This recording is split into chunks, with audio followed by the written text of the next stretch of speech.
Bebe Loves! For today's kaartehan ni Tara, samahan niyo naman ako ngayong araw na to. Maaga nga akong nagising at naglilinis na nga ako dito mga Bebe Loves dahil maya-maya nga nito ay mamamalengke na ako. Pagdating ko nga galing sa palengke ay nagluto na rin naman ako kaagad mga Bebe Loves at magluluto nga ako dito ng igado.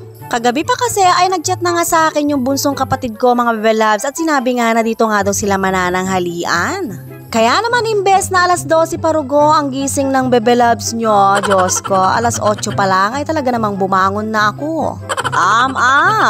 Tapos na nga ako magluto mga Bebe Loves at inaayos ko na nga dito yung kakainan namin dahil anong oras na nga rin to. Dahil sa tuwing magkasama nga kami ng kapatid ko mga Bebe Loves at pag nagluluto nga kami ng igado ay talaga namang excited kami kumain lagi. Every time kasi na namamasyal nga dito yung kapatid ko mga Bebe Loves ay hindi talaga pwede na hindi nga ako magluto ng mga recipe ng Ilocano. Dahil sa ganung paraan mga Bebe Loves ay mas napifeel nga namin na parang nandun lang kami sa sarili naming probinsya. At syempre hindi mawawala mga Bebe Loves yung habang kumakain nga kami ay talaga naman di na kami tumigil sa kakamarites. Dahil sa totoo lang iba pa rin talaga mga Bebe Loves kung kapatid mo nga ang kachismisan mo. Hindi ko alam pero ako lang ba mga Bebe Loves yung sa tuwing kasama ko nga ang mga kapatid ko ay talaga namang excited ako makipagkwentuhan sa kanila. Dahil feeling ko ay napakarami nga naming pwedeng pagkwentuhan mga Bebe Loves at syempre parang napakarami nga naming pwedeng gawin. Malapit lang naman sa bahay namin yung tinitiran ng kapatid ko pero Diyos ko kung mamasyal siya dinaig pa niya yung galing sa ibang bansa ng kaluwat. Madalang lang kasi talaga mamasyal ng matagalan tong kapatid ko dito sa bahay dahil sobrang busy nga dito sa buhay niya. Kaya naman kung namasyal nga siya dito mga Bebe Loves at naisipan pa niyang mag-overnight ay talaga naman swerte na talaga ako noon. Tapos na nga kaming kumain dito at nakaligo na nga rin yung Bebe Loves niya dito kaya naman pwede na talaga tayong humiga-higa at humilahilata. Dahil syempre isa pa rin to sa mga banding namin ng kapatid ko na kahit nakahiga na lang ay talaga naman wala pa rin katapusan ng aming chismisan. Kung tatanungin nga ako at papipiliin ako mga Bebe Loves ay talaga namang mas pipiliin ko pa rin talagang kakwentuhan ang mga kapatid ko.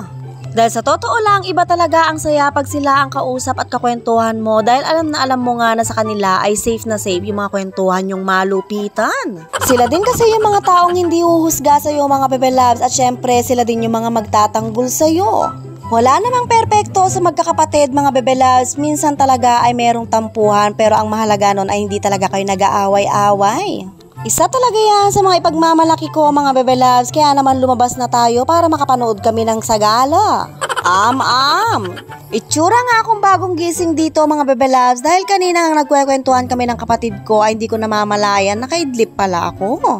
Palabas nga kami nito at papunta ng daan mga Bebe Loves dahil manonood nga kami ng mga sumasagala.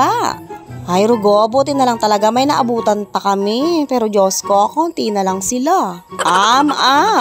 Napaka-cute nga at napakaganda ng mga nagsasagala mga Bebe Loves. Diyos ko, kaya kapilan ko makapagsagala.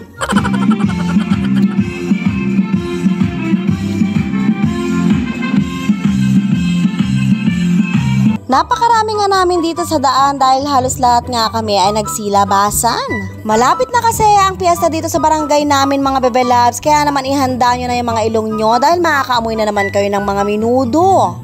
Uunahan ko na kayo dahil hindi ako maghahanda mga Bebe Loves kaya naman huwag kayong pumunta sa bahay namin. Pero huwag kayong mag-alala dahil inihahanda ko na ang mga plastic ko mga Bebe Loves. Isa talaga yan sa mga rason ko mga Bebe Loves kung bakit hindi nga ako maghahanda dahil makikikain na lang talaga ako. Dahil panigurado pag naghanda naman ako mga Bebe Loves yung mga nag-invite sa akin ay hindi rin naman makakapunta. Kaya naman minabuti ko ang ako na lang ang magpapaubayang hindi na maghanda. Charot. Pero in fairness nakakabilib din tong mga sumasagala ngayon mga Bebe Loves dahil kahit umaambon nga ay talaga naman wala pa rin silang tigil. Kaya naman talagang isa sila sa mga nagpasaya at talaga namang nagpaganda nga dito sa parating na ating piyesta. O hanggang dito na lang, aayusin ko pa yung mga plastic ko para sa piyesta. Bye!